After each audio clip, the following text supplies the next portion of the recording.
If you're looking for employment right now, get out there. Looking for a job is a full-time job. What I'm seeing is there's a lot of camaraderie here, and there's just a lot of resources, and it's just nice to make connections with folks who know what they're doing and help them realize their dreams. So it's called CapTie, and you can get like any PDFs that you can't see or... Well, I am a senior right now, and I wanted to look into jobs. I've never really had any work experience. It's kind of nice to see that I can find a job. Experience.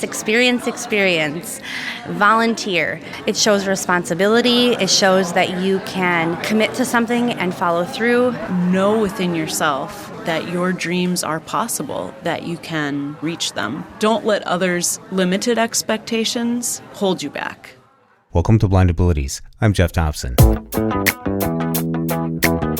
State Services for the Blind's Transition Team held an Opportunities Fair at a local community center, giving transition-age students an opportunity to meet with the Job Corps, employers, and talk with others about the tips and tricks that they'll need as they transition from high school to college to the workplace. The students were also able to collaborate with each other and share ideas, apps, and other tools for success. There are panels of different demographics sharing ideas and success stories that they had.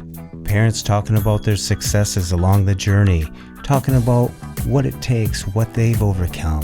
What experience can you share about being gainfully employed, and what it's like to be a teenager transitioning that has a part-time job. And mostly, the students had an opportunity to talk to the employers, the workforce, and meet and talk and ask questions about what it is, what they need to do to prepare for the workforce. All this was at the Opportunities Fair. When I describe my job to people, I usually tell them that I help to either develop the programs or connect students with the programs and services that'll help them be successful after high school. Whether they go to college or directly into work, we're all about helping them to get the skills to be successful while they're still in high school. You're listening to Transition Coordinator Sheila Koenig. She, along with her transition team, put together the Opportunities Fair to bring all the entities together, employers, students, parents, so they all can share in the information and add a few more tools into their toolbox for success.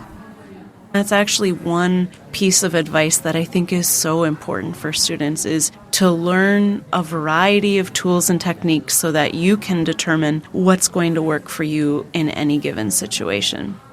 And the transition team was out in full force at the Opportunities Fair.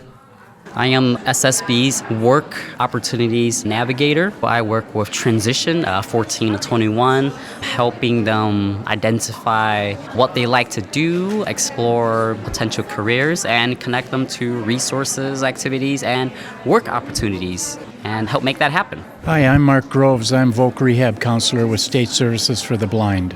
I really like working with the transition students because there's just so many possibilities that are open for them, and they've got a lot of energy and a million ideas. And so what I like to do is partner with them, collaborate with them.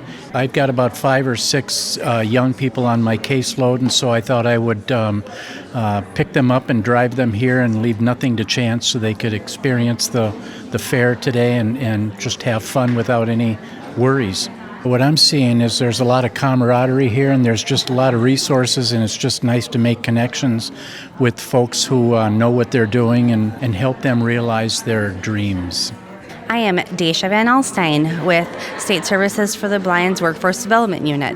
When job seekers come in, we look at what they've done, what skills they have, what interests they have, what they know, and then we come up with all kinds of different career paths that we can try to figure out which is going to be the most appropriate for that individual and give them choices. If you're looking for employment right now, get out there. Looking for a job is a full-time job. You have to be filling out applications. You have to be asking for help. You have to be updating your resume every time. You have to be doing things that set yourself above the rest of the job seekers. Be invested in it.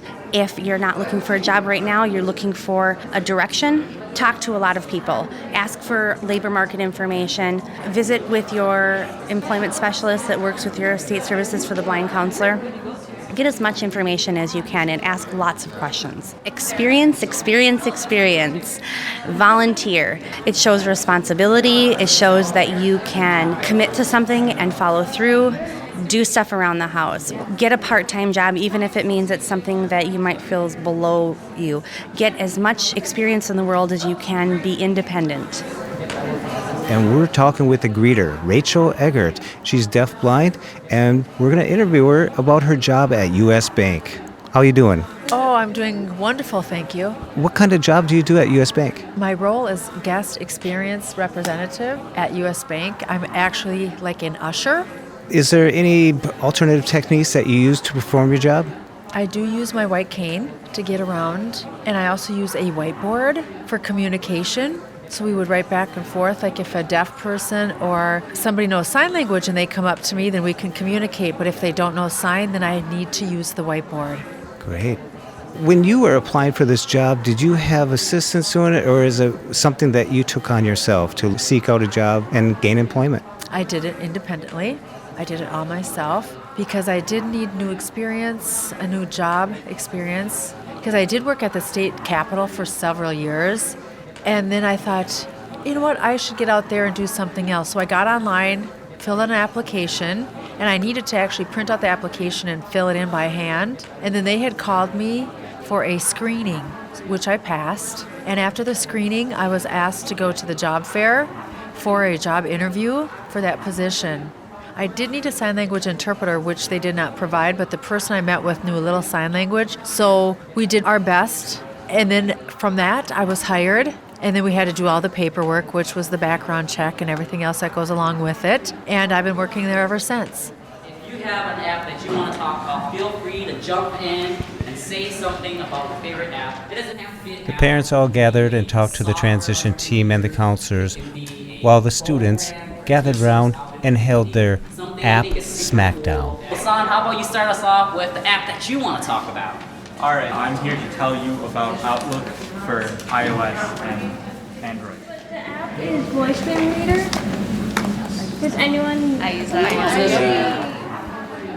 A moment where they would share apps amongst each others. Some of the apps they mentioned were Outlook for iOS, Voice Dream Reader, Capti, CAPTI, Assist Eyes Wallet, Preago, an optical character recognition and object recognition app. Free. Assist Eyes Wallet is fully voiceover accessible. It also has some features. If you have some vision that you can use, you can. So it's called Capti, and you can get like any PDFs that you can't see or. Hi, I'm Lori Thompson, and I sat on a panel for the Opportunities Fair for State Services for the Blind. And the panel that I sat on was for blind employees. And on this panel was Bobby Benz and Michael O'Day. The panel before me was the parents of blind children. The panel after me was the transitional students that had part-time jobs or had internships. Some of the advice that I gave the students when it came to talking with employers was to be confident and to explain themselves and how they can use their technology to complete the responsibilities of the jobs that they were seeking out. Be explicit in the explanations and be confident and persistent when looking for work. What did you think of the Opportunities Fair? Wow, it was so wonderful.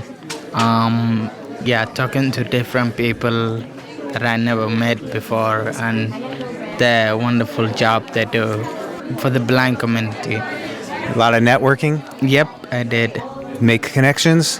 Yeah, I did. There I'm go. trying to find more now. And I hope Right now, so, you're on the prowl to find more connections. Yep, I'm still on a mission. Well, great. Thanks for coming. Thank you. How are you doing? I'm doing all right. So you go to high school? Yes, I go to Champlin Park High School in Brooklyn Park. And what brings you to the Opportunities Fair? Well, I am a senior right now, and I wanted to look into jobs. I've never really had any work experience. It's kind of nice to see that I can find a job. I'm slowly but surely, as I speak to you now, I have a couple bits of information that will actually help me. And I'm with Scott Egan, and he's a member of the Business Enterprise Program here in Minnesota. How you doing, Scott? I'm doing very well. So, Scott, you've been in this program for quite some time, right? Yes, I've been in the BEP program for 30 years. So someone can make a career in the Business Enterprise program. You truly can. If you've got certain aptitude for it, you're going to do well. It's a good program, and I've known a lot of people that have made a good living at it. Being at the Opportunities Fair, what's that like? It's been fun to see the youth come in and get a chance to visit with all the exhibitors here and learn about the different opportunities. I was telling someone this morning, if I had this chance when I was an 18-year-old, this would have been fantastic. Such an opportunity. Well, students here would have a great opportunity. I've been doing this for 30-some years, and it's been very good for me. They would have a chance to explore our vending world and find out how it works and how to make some money at it. So I'm a member of CTEP AmeriCorps. CTEP stands for Community Technology Empowerment Project, and we are an AmeriCorps program based out of the Twin Cities that does work with digital literacy education. So we work with different various groups, including recent immigrants, English language learners, youth, and older adults maybe who haven't worked with computers ever before, or not very much and would like to learn more about them, focusing primarily on employment opportunities for those individuals. So teaching them how to use computers in a way that's beneficial for them in the ever-growing sort of digital marketplace that we live in right now. We are based out of St. Paul Neighborhood Network, so if you go to www.spnn.org, you can find more information about CTEP AmeriCorps through that. We have about 16 positions open for the upcoming service year. It starts in early September and goes through mid-August. You can also, so you get a $1,000 living allowance every month during your service year, and at the end of the year, after successfully completing the full term, you get a $5,000 education award, which can go towards college loans, graduate school, or just other classes if you'd like to take sort of on your own after school. So we are a nonprofit organization, Conservation Corps. We actually have folks working throughout Minnesota and Iowa and Missouri. I am the program director for our youth and individual placement programs. So I have a couple of opportunities for high school students. The first is a summer opportunity. It's called our Summer Youth Corps. So we hire high school students from throughout Minnesota to come work on natural resource conservation projects. That can be anything from pulling weeds to planting trees to working on hiking trails. We also have an after-school job for high school students in St. Paul and Minneapolis doing much of the same work, but you're not away from home for the whole summer. It's just a couple hours after school. And all of our information is online as well, so easy to find out a lot of information about our opportunities there. That is www.conservationcorps.org. Talking to Jennifer Moore, and she's with the Hubert Humphrey Job Corps. How are you doing? Very well. Happy to be here. Can you tell our listeners what you do?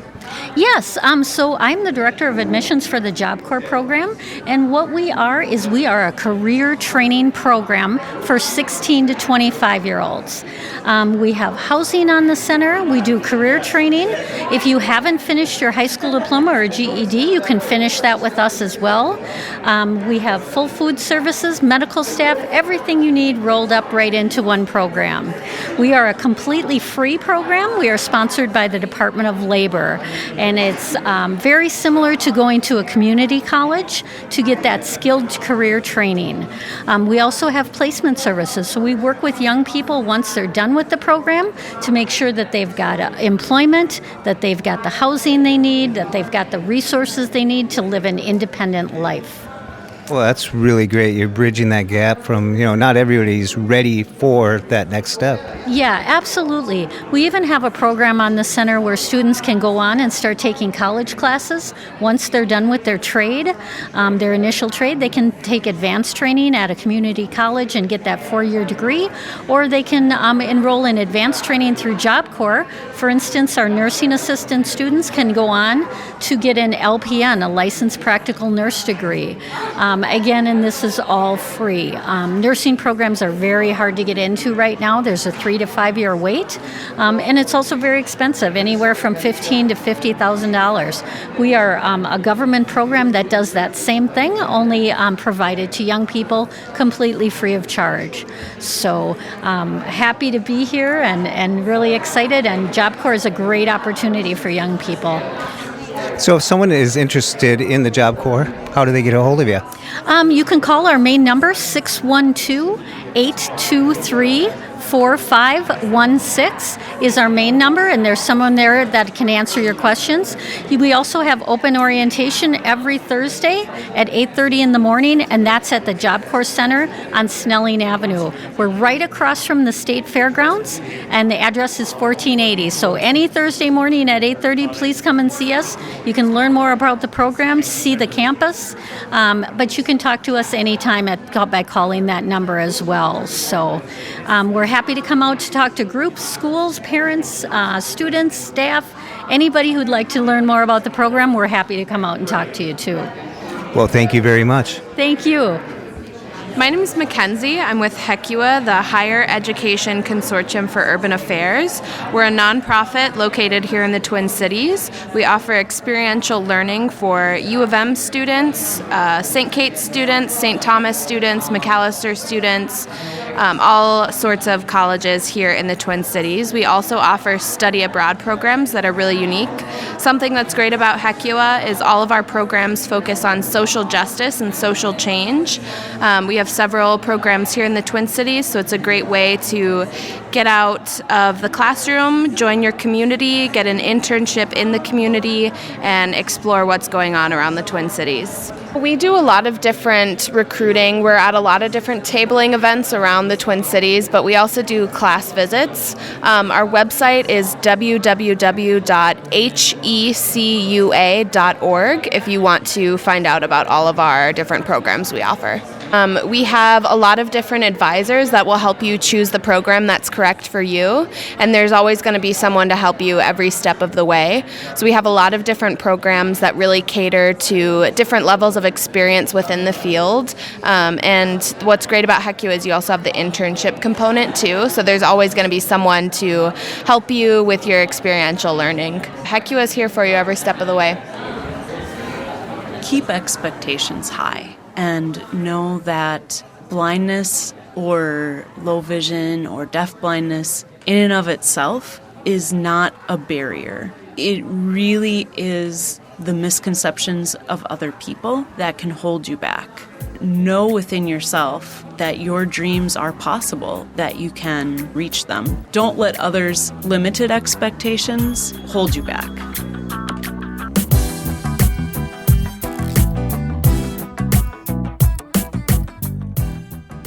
I would like to thank State Services for the Blind, the transition team, and all the participants and parents and students, and especially the vendors, the workforce that came out to make this happen and sharing their opportunities. And if you're curious about more opportunities, such as the Career Expo or the Opportunities Fair, check out your State Services and see what they can do for you. Thanks for listening.